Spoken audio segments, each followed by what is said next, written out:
Hello and welcome to Make the Logo Bigger. My name is Brenton. This podcast is your gateway into the world of advertising production, crafted especially for those who are stepping in new, aiming to become producers, or simply eager to understand the inner workings of advertising and marketing. We're here to share insights and knowledge you've been looking for, with stories, tips, and real conversations from the pros.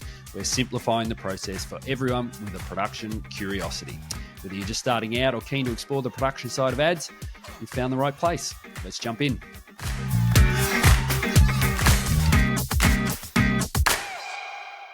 Our guest today is Madeline Saporito, a seasoned international producer and freelancer with over 10 years of experience spanning the US, Europe, and now back here in Australia. Mads' journey has been a tapestry of diverse encounters, from working on a series of children's books in sub-Saharan Africa, finding multiple inspiring mentors who have guided her through the production landscape, to collaborating with some of the world's largest brands, including Nike, Apple, Airbnb, and Mondelez. Throughout this chat, Mads shares the nuances of different media landscapes, particularly when it comes to crew and directors, and emphasizes the importance of balancing creative vision with business goals. She also highlights the significance of building a supportive network and managing projects with empathy and adaptability. Join us for this enlightening discussion as we explore Mads' journey through the dynamic world of media production and the key lessons she's learned along the way. Mads Saporito. Morning, Mads. Thanks for jumping on. Appreciate you taking the time out. So what initially drew you to your career in production then? And where'd you get your start in the industry? Yeah, good question. So I actually started as a journalist. I went to university to be a journalist, and I walked into the newsroom on the first day of my semi-cadetship, and it was the most depressing day of my life. Like this moment I'd studied years for, and I finally am in at this very established premium place, and I'm just like churning out 8 to 9 articles a day. And you start in the morning and they're like, all right, what's going to sell the paper? And I just remember being like, this is so depressing. And then at the time, I think I got through it, but after 4 weeks I quit. I left the job. Didn't last and didn't want to ever do it again. So I was super lost because you just spend your whole time focused on this thing. So I did something so funny, but I literally just messaged people. This went ages back, random reach outs, all these different people. And I just asked them, hey, I don't know what I'm doing with my career. Can I meet you and then just learn about your job and why you like it? So I ended up meeting with this EP and asked him about his job, and he'd just finished this documentary. And it sounded like a pretty fun job, like what he did. And so after talking to him, I was like, I think that's the job I want to do. So then I called everyone and was like, yeah, I'm going to be an EP. Yeah, I would love to be an EP. And so just bothered about 2 million people until a really lovely person introduced me to someone, and I got a job as a production assistant. And then, so I actually never planned this, didn't go to film school, didn't do any of that. So my first job was this really beautiful person, Peter Hines. He has a production company in Melbourne called Film Time. And he was just the best mentor I could ask for in regards to even teaching me as a producer or teaching me the tools and how it all works. It was just I owe so much to this man. He was amazing. So he had my first crack, and then that was 10 years ago, which is really cool. Is there anything that stands out from his teachings that you picked up early on? Anything that he really instilled in you at all? Yeah. The best thing he taught me was how to be a producer, but with a whole heap of heart. From the way you manage negotiations or the way you write a certain email to someone, he taught me how to see the human in that. And I think he really instilled that back. It wasn't always about, because in producing, everything's about numbers and timelines and results and everything. With him, everything was down to experience. So that was a huge first step. And he was just super invested in learning and story and dedication to human connection. I think that was probably what influenced a lot of the way I work now. And I even notice it. When I start work calls, I always get straight into chatting or whatever it is. But yeah, that was that's something he does really, really well. And the biggest learning for sure. And how long did you spend working underneath or working alongside? 2 years. And then I got an offer, a really big offer at a place that I thought was the next move. And so that was really rough to say goodbye. But that's the benefit of this dude. He was just good on you, go for it. Just that support and that mentality. And honestly, since him, I didn't have another mentor in my life that was I guess, just someone just so like wholesome and like genuine. Do you know what I mean? Like so much of the industry is Mm. transactional, right? Like you Mm. hire someone, they're on a day rate or they're on a salary, and then everything's about results and your numbers and sheets. But yeah, it was like I haven't, there's probably only been like a few people, and he was one of them. Another one was this director that brought me out to the US, Patrick Moreau, like forever eternally grateful for him. He pushed me to do wild things like go to the United Nations and speak on a stage in front of all these diplomats. I was 23 or something, but he was like, yeah, you can do it, let's go. And then the third would be Jeffrey Keith, who owns a production company in the US, and he taught me how to run the line, like full on like US, like Hollywood experienced producer he is. Yeah, he was amazing too. So I've been so fortunate, like, to just find people that just invested. So what type of work excites you the most? What are the jobs that you find the most fun to do, but you find that you gravitate towards most of the time? For me, it's about the people and the voices and the perspective. Because yeah, I just am such an extrovert. I just want to belong and connect and thrive. So the job that would get me hype is one where I get to work with like my favorite director or my favorite photographer again, and we all get to like get the band back together. That feeling of belonging. Mm-hmm. That'd be first, and then I think the second would be anything related to like, and I've got a lot of this work like athlete voice or like the voice of the individual, and whether that's in the entertainment side of things or it's in like a disruptive space.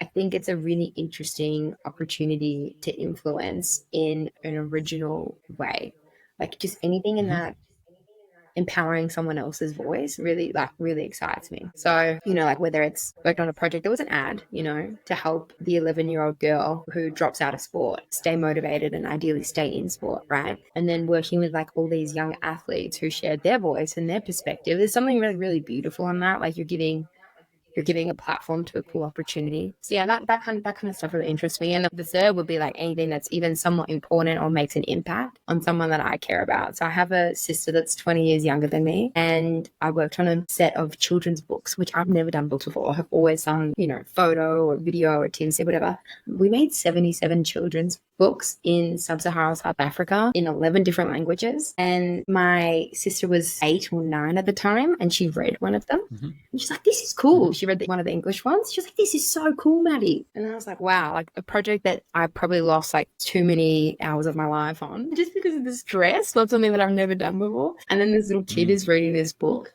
I was like, that means something. So yeah, that kind of stuff. So as a freelancer, how do you go about work? Do you have a method that you rely on to get work and generate work? So like, first of all, I know how to produce in the sense of like, and there's a process, you get a craft, you learn how to budget, you learn how to, there's certain skills, you know how to make things. So over time you learn strategy, whatever. So like, truth be told, I actually think I'm the personality hire more times than I'm like hired based on just the skill. Like I feel like I only get work through word of mouth. Like someone has met me or worked with me, especially because I haven't been here for a long time. Like I have not been back in Oz for very long, and I feel like the market in Australia is everything. Your network is your net worth here. And I just, it's wild. Like when I was in the US, I was full time, but I was still getting opportunities and work based on my output. So people would see the things I've worked on, and then, I would then get put on the next thing. Here, I'm noticing it's actually just about like your personality, what you bring to a project. And it's interesting because I think it's actually a good thing. I think it's actually changes the dynamic of a producer just being a maker and a producer being someone that can like usher other people who have vision and craft to deliver. So yeah, I'll be honest, like I get my work through other freelancers putting me forward for things. I get work through people saying that they've heard about me. And I think out of the 2 years that I've been coming back and like reaching out to people directly, I've only ever had one client, which is someone that I DM'd on LinkedIn being like, hey, I like the work you're doing. Can we talk? Like, and that's the only time a complete stranger has ever hired me, which is wild. Like everything else, all my other freelance work is like, a project I did 5 years ago in the US. Someone knows someone who's coming to Australia and wants to link up. So it's actually really interesting. You were talking about the difference between, I guess, getting work overseas versus Australia. Give us a bit of an idea of what it's like actually work-wise compared to Australia versus, say, the US or Europe, and give it to us in regards to the hours you work, crew you work with, budgets, volume of work. My assumption is that it's just bigger over there compared to, say, the market here, but it'd be great to get your thoughts because you've actually experienced it. So, like, I feel like from my experiences within Europe, like, there's huge production business coming out of the UK and coming out of Germany, right? And like those jobs, they're like well-oiled machines, and the talent and the directors that are signed and the DOPs, like, gorgeousimo, you know? I think there is more opportunity in that market just purely based on like volume and the number of languages to localize within and the number of like brands within that space. And I think it's purely like an audience thing, right? So like Australia's only 24 million people. That's nothing. Well, no, 26. I don't know. I'm not a statistician, but I think, you know, working there, people are still working like a 10-hour shoot day. Like, that's pretty normal. The interesting thing is, like, as you break down inside of Europe, like, Greece is unionized. The amount of like people that I've met in Greece that are working on narrative or like original film, that's huge in Athens. And that's something I never really knew or experienced. And that was like a whole new world. And funny, like the cultural differences too. Like, I shot in Athens. We had like a set of 70 people. We're shooting inside, then we like location moved to outside. And like as soon as we step out, people out of the 70 people on set, 55 were just punching darts. Like, they were all just like smoking and shooting and like holding lenses. And like, so even though they're working a lot of hours, I think like it was like the cultural learnings inside of each space were also really interesting, and like how it all connects together. So yeah, that's just one example. And then like over in the US, yeah, it is true, it's bigger, but like the entertainment industry is bigger, right? So there's more people shooting, and then there's unions and non-union crew, and you know, there are non-union crew that are working like 14-hour days and don't care about the day rate or the 8-hour thing, and then there's unionized crew that if they don't have their hot meal on time, they get their meal penalty, and like everything's very organized. So it's interesting, like how it all works over there and how the relationships happen. And like, for example, in the US, there's like no way of booking crew. Like, there's no freelancers like we have here. So the only way you can crew up is like, there's like literally like a Facebook page where people post about job opportunities, and that's how producers find things, or they text each other. Like, it's all very relationship. It's very interesting. And then obviously the unions, they're like the strongholds. But yeah, I think safe to say, like, every place I've been to or every place I've worked in, or even looking at like teams in Asia that I've worked with or teams in South America, like obviously there's going to be clear places with a lot of access to pretty toys like the US, and places like, yeah, I think actually we're pretty lucky. Like, we still have a lot of access to a lot of like great quality talent, and we have a lot of access here to tools and like innovation and such. But then there's also places that are still kind of like emerging, and they're shooting on like Apple boxes that they've made up out of like something else, you know. So I don't know, it's just been interesting to see how everyone like operates and functions. But I think the thing that I've loved the most is like learning, you know, when you do work overseas, the way in which communication is not just words, but there's like cultural dynamics too around like how hierarchy works and how decision making works. And I think something interesting in Australia is like anyone in Australia can have a voice. Like, no matter what role you are on a set, it's like very encouraged to speak your mind. So what about directors? Do you notice any differences? And we can talk about directors, but we can also talk about creative overseas. Big differences. Can you see between the people who actually run the projects and then their creative ideas? Yeah. So like one of the biggest differences is in the US, a director is hired on a project mainly to execute the shoot, right? But in post, they don't always finish the job. Like, normally like a creative agency or the creative director takes the work. And it's interesting because you've hired a director for the vision, right? And then you just hand over the edit, which leaves the opportunity for the vision to not be pieced together in the way that you hired the person to piece. So it's interesting, you know, like I think on some jobs, maybe it's not needed. Like, you know, if it's just a stock standard ad selling a car and it's, you know, you got to put your supers in, I think there's no one better than the strategist and the creative director at the agency who's been working on the brand for 5 5 years, who knows all the, way of popping it together and understands KPIs, understands the media placements, they should go for it, like if it's something like really strategic. But then there's opportunities then also where the art is lost, because if you're crafting a story, your director doesn't actually get to like place it in the pieces that they need to. And in Australia, it's interesting, like the control that the directors have in post is, it's cool. It's cool. I'm here for it. Like, just, begs the question of like, what's the sweet spot? Because the director is a creative, right? And then the agency is hired on behalf of the brand to drive sales. Like, there's always a KPI. So I think there should be a little bit of a medium. How about the creative itself and the ideas? Big differences do you notice overseas compared to Australia? I don't think it's like a measure of like Australian creative quality versus overseas creative quality, because like everything, like I think a successful creative is answering a brief that then drives a result, right? And I think working within your market is the key. Like, you're actually speaking to your audience. And I'll never forget, like, someone once told me, if my audience for my brand is just my mum and she connects with the work, then I've won. Like, that's like, I've delivered the best result possible, So I think it's not I just think it's not like comparable. It's I don't think it's fair to judge like Australian creative to, for example, like, creative coming out of Germany, where the audience might be used to already experiencing with content in a certain way, or in the US where everything's like super dramatized and there's like a lot of humor and there's a lot of like sports and entertainment. Like, I think it like breeds things differently. And also I think it's not fair in a sense of like the amount of brands that we have in Australia versus like the amount of brands coming out of the US and marketing internationally. I just think it's just not the same. Like, they're completely different. So from your international experiences, are there any practices or approaches that you've seen overseas that could work really, really well here in Australia that we don't do? Yeah, I got one controversial one.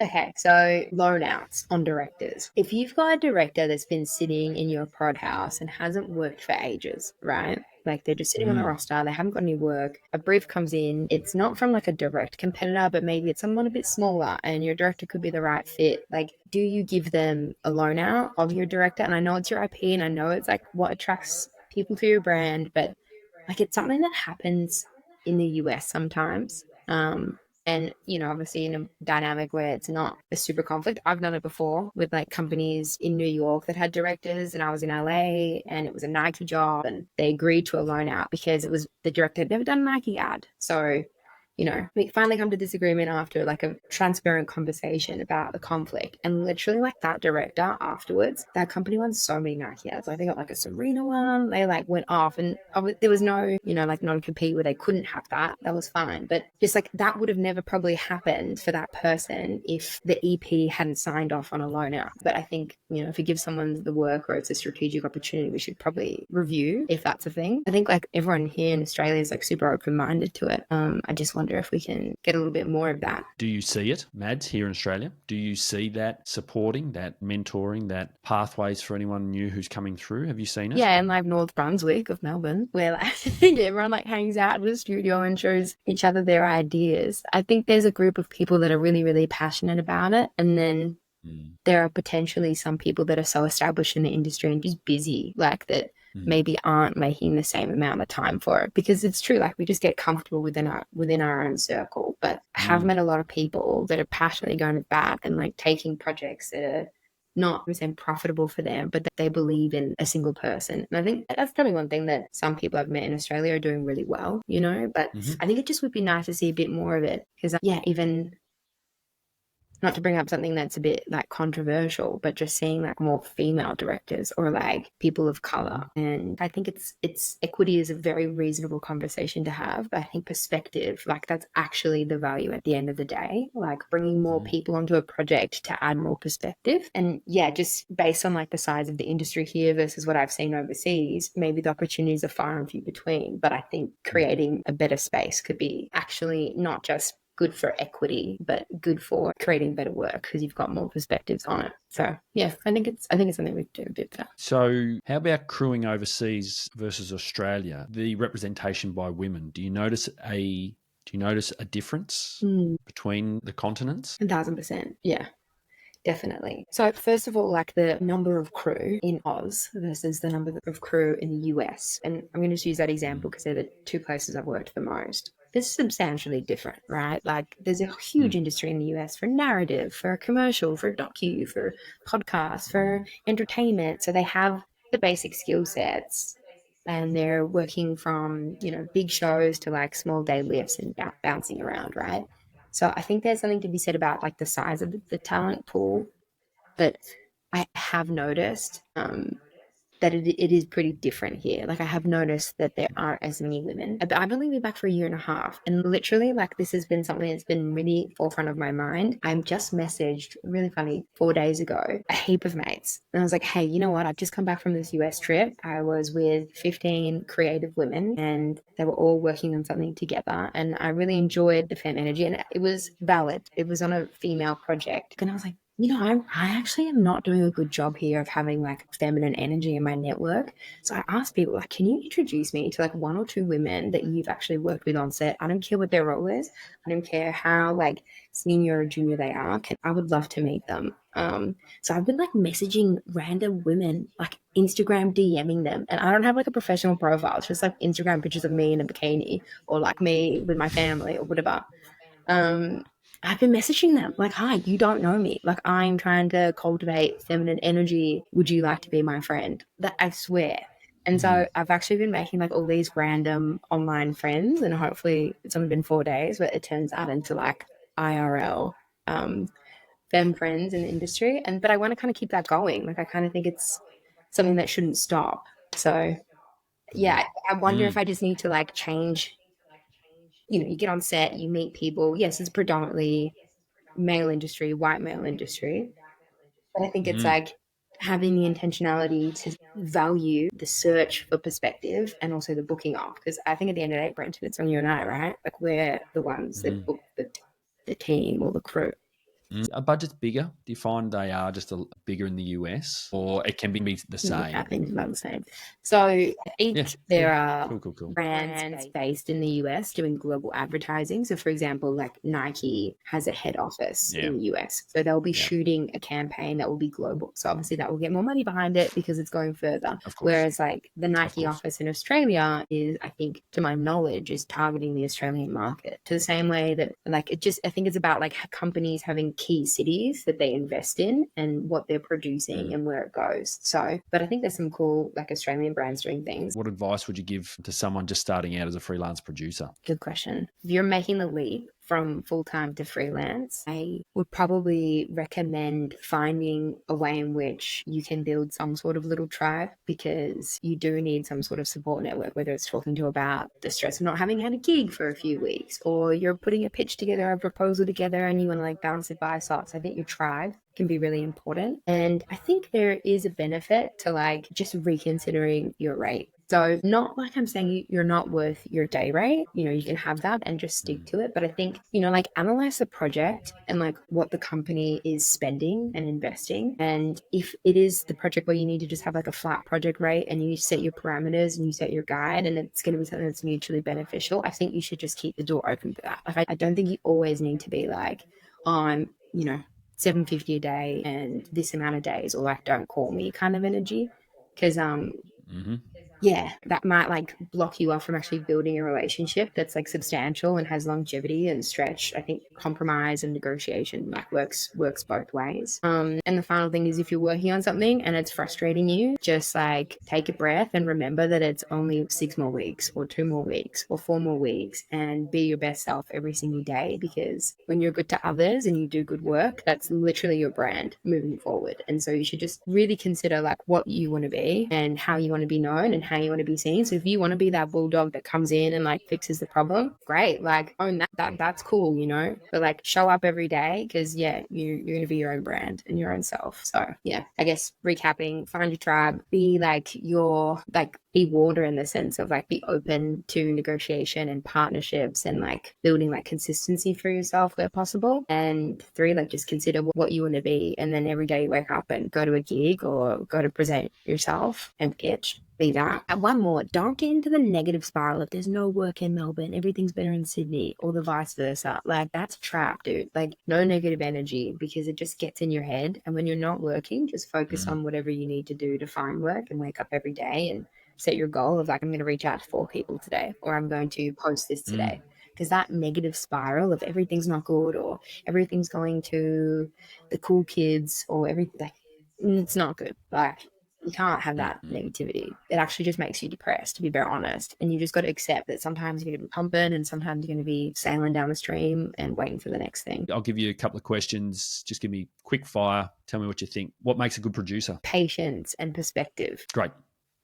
Have you got any special tips or tricks to breaking down scripts, working out costs? Is there a program you like to use or a really simple way of doing it? Yeah. I have a schedule template, so I always break down the shoot day like an AD, but really rough. Then I build a schedule from pre-pro, post, and prod. And until I've done those two things and I've seen some sort of creative output to understand the bid, that's the only time I go into showbiz, sorry.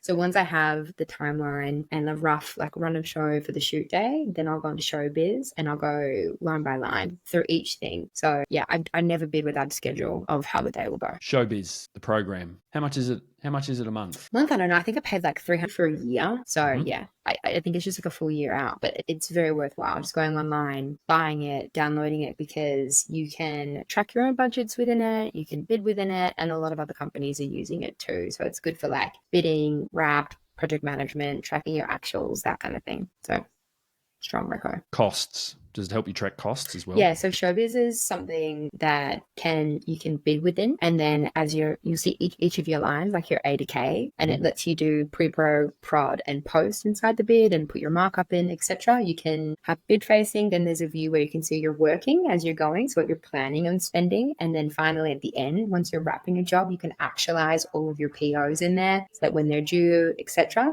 So you can actually at the end of a job have really like precise numbers of what you've spent. It's pretty good. What does adding value mean from a producer's point of view? Seeing the people you're working with and being there with them in the process and analyzing what you need to give them in order to make or elevate them. So for example, if you are working with a director that's been up 3 nights in a row working on a concept, can you literally buy them an Uber Eats dinner and send it to their house and make them feel seen and appreciated in that moment? If you're on a crazy timeline, wardrobe was meant to come in and it didn't happen, and the art director or the stylist is stressed because they can't line things up, do you send an extra $3,000 in the float so that they can just go out there and buy what they need to buy whilst you negotiate the overage in the meantime? Like what can you do to help people in the moment deliver the best quality work? So it's not just money. Well, that's it for today. I'll make the logo bigger. Thanks for hanging out with us. We've shared some insights and stories that I hope you found useful. Whether you're just getting started or diving deeper into ad production, there's always more to explore. Keep listening, stay curious, and we'll be back soon with some more from the world of production. Take care until then.